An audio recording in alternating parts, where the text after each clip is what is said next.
Olá, agora na nossa segunda aula a gente vai falar sobre as variáveis que afetam o processo de negociação. Nós temos três variáveis que são fundamentais e que impactam de alguma forma esse processo, ou os resultados desse processo, tanto para melhorar o processo, como, dependendo do uso que você faz ou de que a outra parte faz, pode prejudicar aí uma das partes ou, eventualmente, o processo de negociação. Quais são essas variáveis? O tempo, o poder e a informação. Então essas são as três variáveis que impactam diretamente os resultados da negociação. Para a gente começar a discussão, eu coloco esse exemplo aqui, um exemplo fictício. Você está interessado em comprar um imóvel, o corretor lhe diz que o proprietário está vendendo o imóvel para pagar dívidas de pensão alimentícia e o proprietário pede R$ 5.800 pelo metro quadrado, que é a média de mercado. Na primeira reunião, você percebe que esse proprietário estava ansioso para fechar o negócio. Como que você lidaria ao comprar esse imóvel? Que tipo de oferta você faria? Que preço você sugeriria ou proporia para esse vendedor? Ou seja, esse resultado mostra claramente como que uma informação que chegou a você, que lhe foi passada, pode afetar todo o resultado, que no caso do comprador é uma informação valiosa. Ele vai poder fazer o uso dessa informação para poder barganhar o preço do metro quadrado. Obviamente, essa pessoa que vai comprar ou que tem interesse em comprar, ela vai jogar esse valor aqui lá para baixo, porque ela sabe que o vendedor está desesperado para conseguir pagar dívidas. E aqui no Brasil a gente sabe que a pensão alimentícia pode levar até a prisão. Dívidas de pensão alimentícia pode levar à prisão. Então, a informação que você recebeu, mais a percepção da reunião de que essa pessoa estava ansiosa, vai fazer com que você ou com que o comprador exerça poder sobre a outra parte. Por isso, muito cuidado quando vocês estiverem se sentando para negociar com a informação que você divulga. Seja para uma outra parte que esteja intermediando esse processo, ou seja, diretamente com a parte com a qual você vai negociar. Certo? A gente nunca sabe qual é o uso que a outra parte fará da informação que recebeu. Se ela for uma pessoa honesta, pode ser que ela lide de forma ética, mas nem sempre assim funciona. Portanto, vamos prestar atenção nessas variáveis que afetam o processo de negociação. Bom, temos uma variável que a gente começou a falar sobre algumas delas, mas temos a variável tempo. Como que o tempo afeta o processo de negociação? Todo mundo tem um tempo para negociar, para fechar um negócio. Se não fosse assim, era deixar a vida levar, mas as empresas elas têm time, elas têm tempo e elas precisam ter celeridade nos negócios, certo?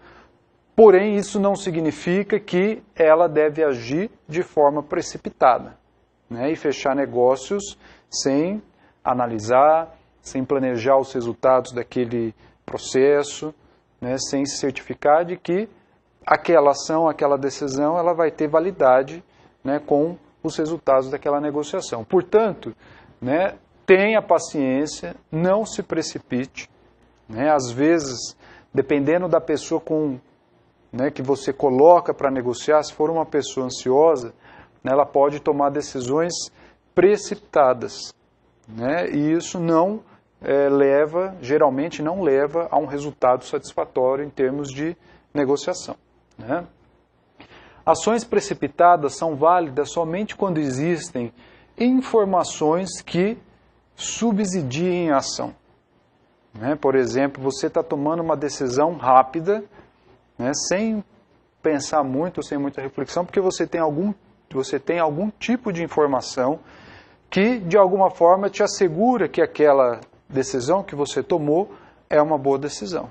Né? Por exemplo, você tem informações sobre o comportamento do mercado, sobre os preços, né? Vamos supor aqui no caso dos imóveis, sobre a tendência de preço dos imóveis, né? Em algum tipo de informação que te permita tomar uma decisão mesmo dentro de um prazo curto de tempo. Caso contrário, né, a gente precisa, primeiro, entender qual é o tempo que você tem para fechar um negócio. Né? Qual é o tempo? A gente precisa saber qual é esse tempo. Né? Mesmo porque essa variável ela impacta em outras. De que forma? Se você tem um tempo maior para negociar, você pode gastar um pouco mais de tempo coletando informações. Né? Se você está procurando um imóvel para comprar, você não vai comprar o primeiro que aparecer. Né? Você vai pesquisar vários imóveis, vai comparar o preço dos metros quadrados, né? As localizações, né? Você vai se dedicar um pouco mais antes de fechar uma proposta, porque você tem tempo para isso. Quanto menor o seu tempo, menos informações você vai buscar e mais precipitada vai ser a sua decisão. Né? Então, tudo é questão de planejamento da negociação. A gente precisa planejar qual é o tempo que nós temos para negociar. Em uma negociação conflituosa, não revele qual o seu limite de tempo. A gente nunca sabe o que a outra parte, como a outra parte vai fazer o uso desta informação. Né? O que a gente entende por negociação conflituosa? Né? Se, por acaso, uma das partes estiver passando por uma situação de necessidade de fechar esse negócio rapidamente, se existir algum tipo de conflito ou disputa, né, entre as partes, né? Se houver uma disputa, uma briga mesmo entre as partes, a gente não sabe como que essa outra parte vai se comportar se ela tiver essa informação. Né? Se você souber que a outra parte precisa fechar, né, esse negócio rapidamente, que ela precisa desse dinheiro, que ela tem a necessidade de fazer esse negócio, você vai se aproveitar dessa informação ou uma outra parte pode se aproveitar dessa informação para tirar algum tipo de vantagem. Então, mesmo que você, né, esteja com o seu tempo mais curto, mesmo que você tenha algum tipo de restrição com relação a essa negociação, guarde essa informação e não revele para uma parte ou para essa pessoa com a qual você negocia sem conhecer essa parte, sem saber como ela pode agir, né, com relação a essa informação. Então, fique, né, com a boquinha fechada e não revele qual é o seu tempo. Todas as partes envolvidas num processo de negociação têm um prazo limite. Né? Como eu comentei, todo mundo precisa fechar o negócio em alguma hora. Em algum momento, né, deve existir aí o encerramento desse processo. Por isso, mesmo que a outra parte, né, aparente ter calma, né, às vezes ela está tão nervosa ou até mais nervosa do que você. A gente nunca sabe. Às vezes a pessoa ela consegue se controlar ou controlar a ansiedade muito bem. Né? Então, se a gente consegue lidar com isso, isso faz parte também do quê? De um bom processo de comunicação. Né? Como que você se comunica, como você se expressa, não só, né, no tom da sua voz, como também nos seus gestos. Né? Se você vai sentar para negociar com alguém, essa pessoa fala demais, fala muito, fala informações que não deveriam falar, né? Ou tem uma postura inquieta, né? Você vai perceber que ela, né, dá sinais de ansiedade.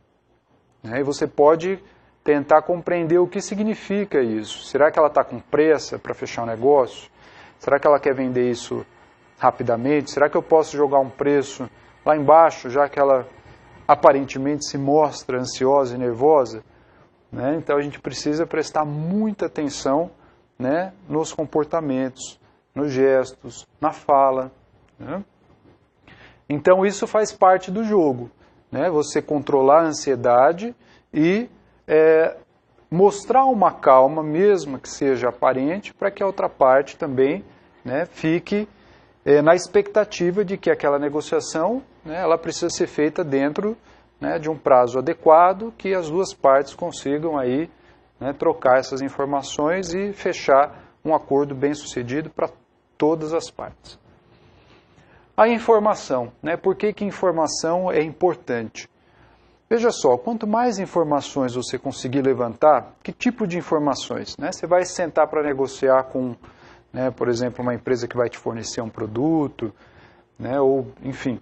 Você precisa levantar se essa empresa consegue, por exemplo, atender os pedidos no prazo.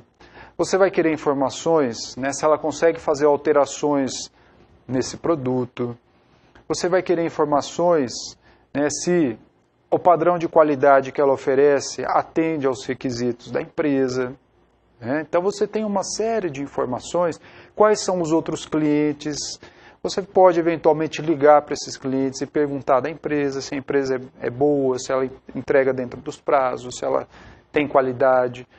Então a informação ela é fundamental, né, para que você consiga reunir aí um conjunto de dados que possa apoiar o processo de negociação. Né? Eventualmente, por exemplo, a empresa vai te cobrar um preço acima da média, mas você tem informações de que ela tem um produto diferenciado, de que ela cumpre prazos. E aí fica às vezes mais fácil, né, de você chegar a um acordo quando você tem dados, quando você tem informações a respeito da parte com a qual a empresa está negociando. Então, quanto maior o número de informações, melhor será a posição do agente, né, do negociador. E quanto mais cedo você começar a buscar essas informações, mais fácil será a sua obtenção. Né? Porque coletar informações envolve tempo. Né? Você vai precisar pesquisar, vai precisar falar com outras pessoas, outras empresas, vai precisar ter acesso a relatórios, enfim. Né, isso toma tempo. Se você tiver com pressa, né, para fechar um negócio, você não vai ter tempo de buscar informações. Né? Então a gente precisa começar esse processo com antecedência, né, para tentar coletar o maior número de informações que for, né, possível. Vamos ver mais um trecho, né, do vídeo Práticas e Técnicas de Negociação, que mostra exatamente, né, a importância de você se sentar para negociar de posse de dados e de informações, né, até para evitar constrangimentos, como é o caso que a gente vai ver nesse vídeo. Já volto.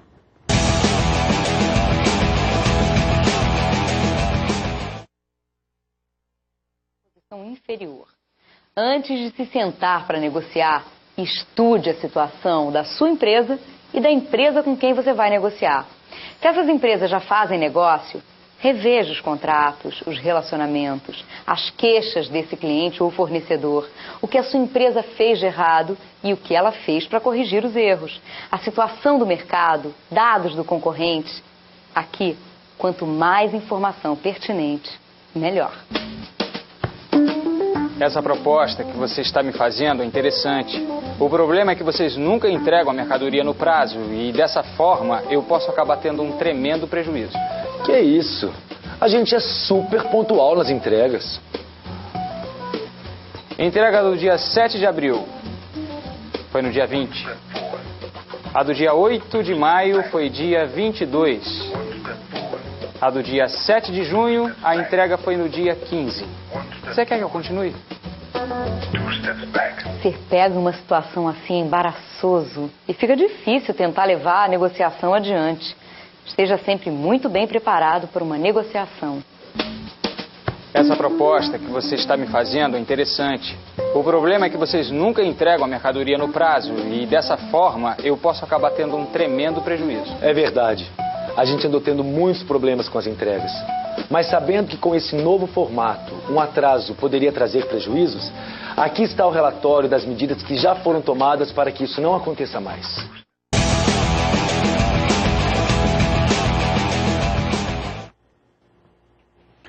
Bom, nesse vídeo ficou muito claro como que o acesso à informação ele pode ser crucial para o resultado da negociação. Né? Então, por exemplo, quando o indivíduo chega para negociar sem acesso, né, às informações, sem ter coletado, né, os dados, e isso pode ser muito comum, né, porque muitas vezes a pessoa que se senta para negociar não é aquela que está na operação do negócio. né, não é aquela que estava, por exemplo, né, coordenando as entregas, e, portanto, ela pode não saber de eventuais atrasos. Ela pode ser pega de surpresa por não ter coletado os dados, coletado as informações a respeito, né, das práticas de negócio entre as empresas. Quando foi entregue, se houve atrasos, qual é o nível de satisfação desse cliente, quem é esse cliente, né, o quanto ele compra, qual é o volume de compra que ele faz por mês, se ele é um cliente importante, se ele não é tão importante.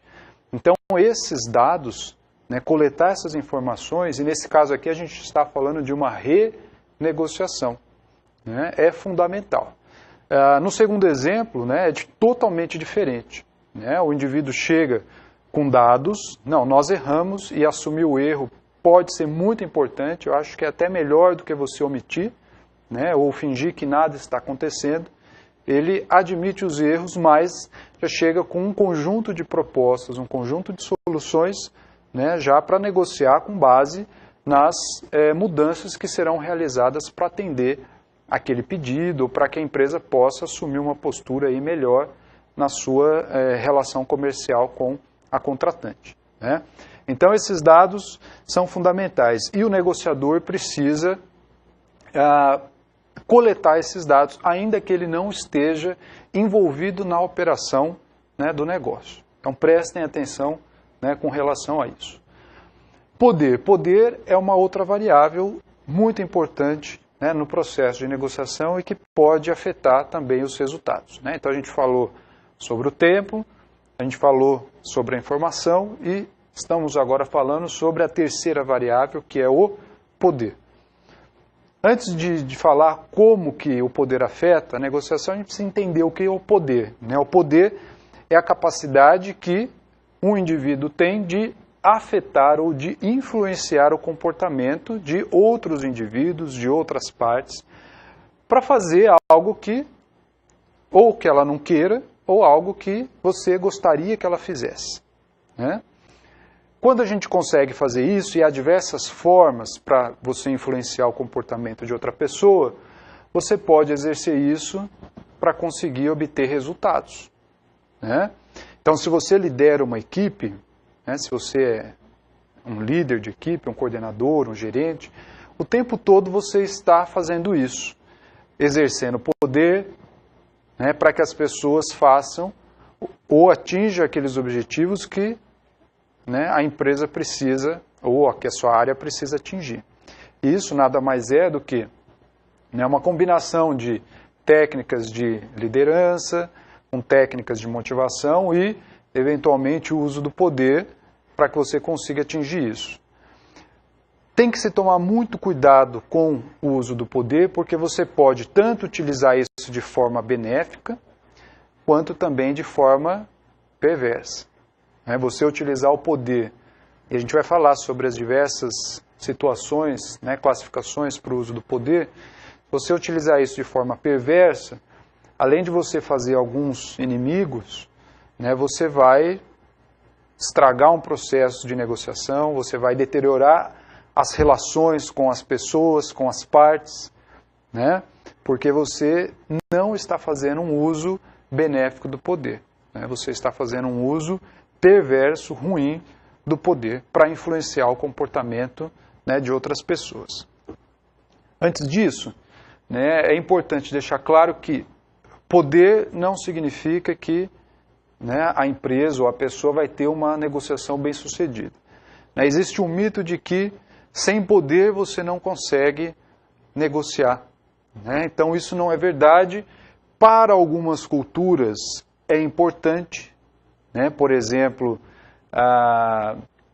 se você vai negociar, por exemplo, com um parceiro chinês, né, os chineses eles gostam de negociar com pessoas que estejam na mesma hierarquia. Né? Não vai mandar um gerente brasileiro para negociar com um diretor chinês, né? Porque eles gostam, né, que as pessoas estejam na mesma hierarquia, certo? Mas isso não significa também que é sinônimo de sucesso. Por quê? Né? O poder não requer uma relação de compatibilidade de objetivos. O que isso quer dizer? Embora né, possa haver divergências nas relações de poder, as pessoas, ou as empresas, elas podem não ver compatibilidade de objetivos. Então não adianta nada você querer exercer o poder, né, sobre a outra parte, porque simplesmente ela não vê que os objetivos são comuns. Né? Então ela não vai ceder às pressões do poder, ela não vai ceder ao uso do poder, né, por conta disso. Quando não há compatibilidade de objetivos, o poder é apenas exercido, mas não impacta necessariamente no resultado, né, em termos de negociação. É a mesma coisa do líder e do chefe. Né? Então eu falo o seguinte, olha, nem todo líder é chefe e nem todo chefe é líder. Né? Por quê? A liderança pressupõe, né, um conjunto de habilidades interpessoais, né, de relacionamento, que faz com que esse liderado consiga influenciar, esse líder consiga influenciar o comportamento dos liderados. E ele não necessariamente ocupa uma postura, uma posição de chefe. Né? Tem pessoas que às vezes estão, né, na parte mais baixa da hierarquia ou que não são gerentes, mas que têm uma capacidade muito forte de influenciar o comportamento das pessoas e até mais forte do que aquele que ocupa, né, um poder formal dentro daquela equipe, que no caso é o chefe. Né? Às vezes o chefe ele não tem habilidades de líder, né? Ele não consegue exercer liderança, mesmo ele ocupando uma posição de chefe. E aí ele passa a fazer o uso, né, do poder formal coercitivo, né, porque se você não fizer, eu te mando embora, né, se você não comprar da minha empresa, então eu vou te punir de alguma forma. Né? E aí vem a pergunta, será que o poder coercitivo é a melhor forma de uso do poder? Eu falei que há formas perversas de uso do poder, né? E o poder coercitivo é uma forma perversa. Você pode utilizar hoje esse poder e provocar um desgaste, né, desse relacionamento. Essa outra empresa pode, né, deixar de ser seu parceiro comercial. Esse funcionário com o qual você, né, exerce o poder coercitivo pode sair da empresa, pedir demissão ou fazer uma denúncia por assédio moral, por exemplo. Então, o uso do poder coercitivo, né, ele deve ser muito bem pensado, né, se vale a pena fazer uso. Em algumas situações, algumas raras situações, pode ser que, né, esse poder coercitivo tenha algum efeito. Não é recomendado para quando você deseja construir relações do tipo ganha-ganha ou integrativa. Certo? Poder de recompensa e poder legítimo são poderes formais também. O poder de recompensa é quando o indivíduo tem acesso a alguns recursos e consegue recompensar outros indivíduos porque ele controla esses recursos. Certo? Por exemplo, quando um chefe, né, de área tem o poder sobre a promoção dos indivíduos, nem todos podem ser promovidos. Né? Alguns serão, outros não. Ele tem o acesso, ele tem o controle sobre isso. Então ele tem o poder de recompensar as pessoas que ele julgue, né, serem pessoas que têm o mérito para receberem a promoção. Isso é um tipo de poder e ele acaba utilizando esse poder da recompensa e a empresa, né, toda a estrutura formal da empresa de avaliação de desempenho, né, todo esse arranjo para que os indivíduos façam aquilo que a empresa precisa, né, para fazer com que ele consiga influenciar o comportamento das pessoas. O poder legítimo, ele é aquele poder que representa a autoridade formal. Né? Então, por exemplo, quando a gente tem um diretor, quando a gente tem, né, um gerente, eles têm poderes legítimos porque eles foram empossados nesse cargo. Né? São pessoas de poderes legítimos. Podem ser líderes também, ou Não. Né? Não significa que uma pessoa que ocupa o poder legítimo tem habilidades ou capacidade de liderança. Certo? E os poderes pessoais? Né? Poder de talento, poder de referência e o poder carismático. Então, por exemplo, poder de talento, são pessoas que têm habilidades que são admiradas, né? Poder de referência. Poder carismático geralmente é um líder que consegue se relacionar muito bem com as outras pessoas, tem uma habilidade muito grande, né, de relacionamento, de empatia, né, de comunicação com, né, os seus seguidores, né, e, portanto, tende a ter uma habilidade de liderança muito grande, né, para poder exercer esse poder. Bom, essas são as principais, né, fontes de poder. Aqui eu gostaria de falar algumas assertivas, assim, algumas recomendações e diferenças, né, entre negociação e poder. Como eu comentei já, negociadores fracos ou inabilidosos quase sempre atribuem seu mau desempenho à falta de poder. Né? Então, acha que o poder formal está associado ao resultado da negociação. Né? E não, nós temos, por exemplo, pessoas jovens, é a mesma coisa que falar o seguinte: olha, as pessoas mais experientes são bem-sucedidas no processo de negociação, por conta da bagagem que possuem, né? Porque essa pessoa já participou de vários processos de negociação. Embora, né, ela tenha uma experiência maior, não significa que uma pessoa que é mais jovem ou que eventualmente não tem um poder formal dentro da hierarquia da empresa, não consiga exercer a capacidade de, né, negociação, de influenciar, né, o comportamento das pessoas. Muito pelo contrário, né, existem pessoas que têm uma forte capacidade de negociação, ainda que não tenham um cargo formal alto, né, não ocupam aí uma hierarquia alta dentro da empresa. Negociadores habilidosos são capazes de atingir os seus objetivos mesmo quando aparentemente possuem pouco poder. Né? De que forma que isso é feito? Por exemplo, é muito comum quando, né, um jovem universitário sai da universidade e presta um processo de trainee, que são aqueles processos, né, que a pessoa passa por várias áreas da empresa.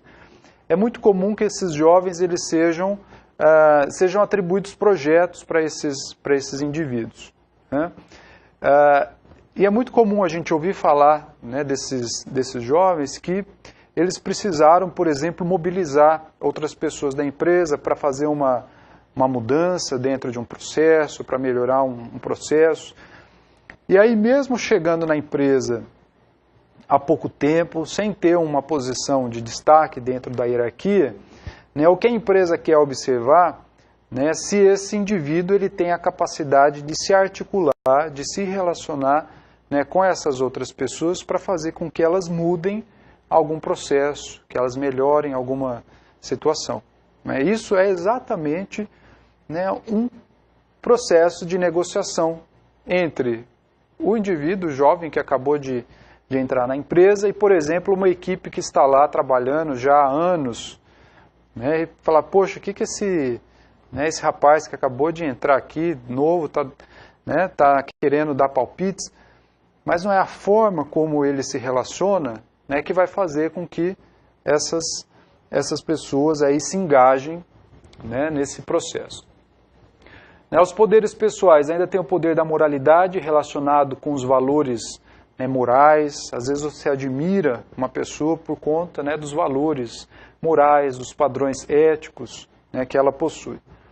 O poder da persistência é diferente de insistência.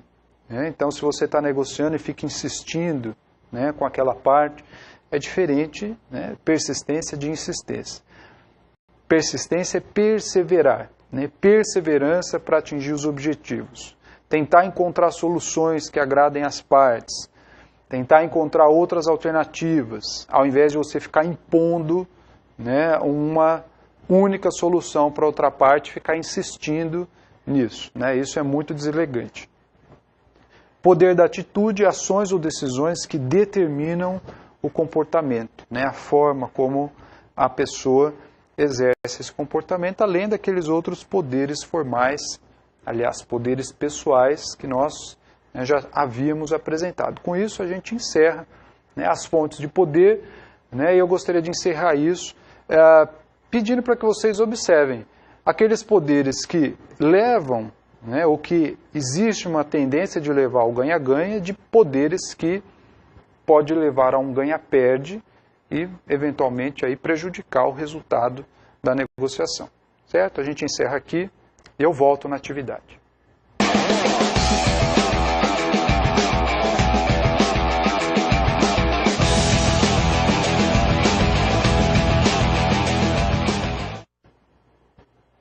Bom, voltamos aqui à nossa atividade de número 2, e eu gostaria de propor a seguinte reflexão, né? Como a dependência afeta a base de poder e como que isso afeta o resultado da negociação.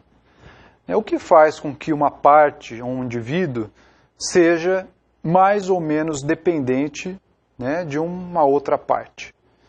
A gente chama isso, né, de base de dependência, ou como que a dependência afeta, né, as relações de poder. Tem 3 critérios, 3 quesitos que impactam nessa dependência.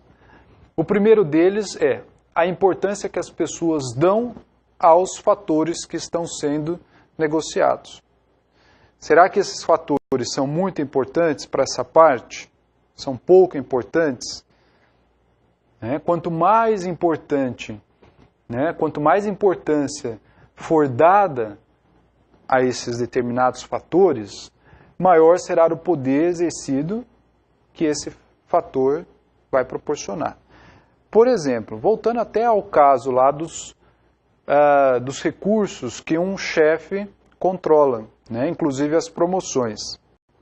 Se as pessoas acharem que isso, né, é muito importante, e elas naturalmente vão achar que isso é importante por conta de aumento salarial, né, por conta de ascensão na hierarquia da empresa, uma série de coisas, é claro que isso vai aumentar a dependência das pessoas em relação, né, a esse fator. Se nós estivermos falando de um profissional altamente qualificado, pode ser que ele não dê tanta importância a esses fatores, né, porque ele se encontra numa posição em que ele pode, eventualmente, procurar um outro lugar, ele não é tão dependente daquela empresa. Então, a importância dada aos fatores, ela tende a variar também, né, de acordo com a pessoa, de acordo com o nível de escolaridade do indivíduo, eventualmente, de acordo com as características que essa outra parte exerce, né?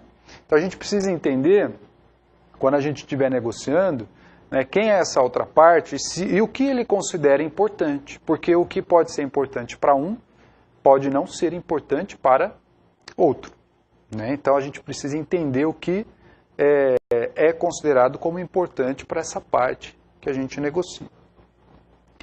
Depois, a escassez, né? Se o que a pessoa deseja ou o que a outra parte deseja é abundante, né? Por exemplo, um único fornecedor deste bem não possui influência significante sobre ela. Ou seja, quando o fornecedor é o único detentor do bem desejado, pode-se dizer que este fornecedor detém poder sobre os demais, né? Sobre as outras partes.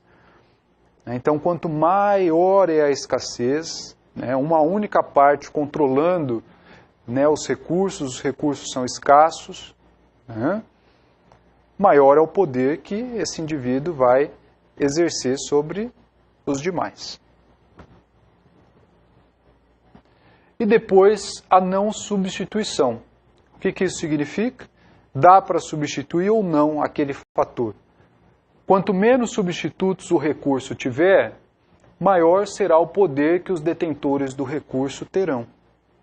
Vejam só, pensem, né, num caso simples e que afeta a vida de todo mundo, que é, né, a gasolina, o combustível. Em geral, os carros são movidos a gasolina ou a álcool, né? Antes, só a gasolina. cada vez que há um aumento de preço, nós ficamos pensando, será que vale a pena, né, substituir um combustível pelo outro? A gente fica fazendo as contas, né? Se quando o álcool aumenta, se não vale a pena a gasolina, ou quando a gasolina aumenta, se não vale a pena usar o álcool. Só para vocês terem ideia, né, de como a gente fica processando, né, a questão da não substituição. Quando há produtos ou recursos substitutos, o poder, né, que um determinado agente exerce, ele é muito menor, né, do que quando não há a possibilidade de substituir aquele recurso. Se não há possibilidade de substituir, obviamente, maior será o poder daquele que detém aquele recurso para negociar com qualquer parte, né, que vier a negociar com ela. Certo? Com isso a gente encerra aqui. Até a próxima.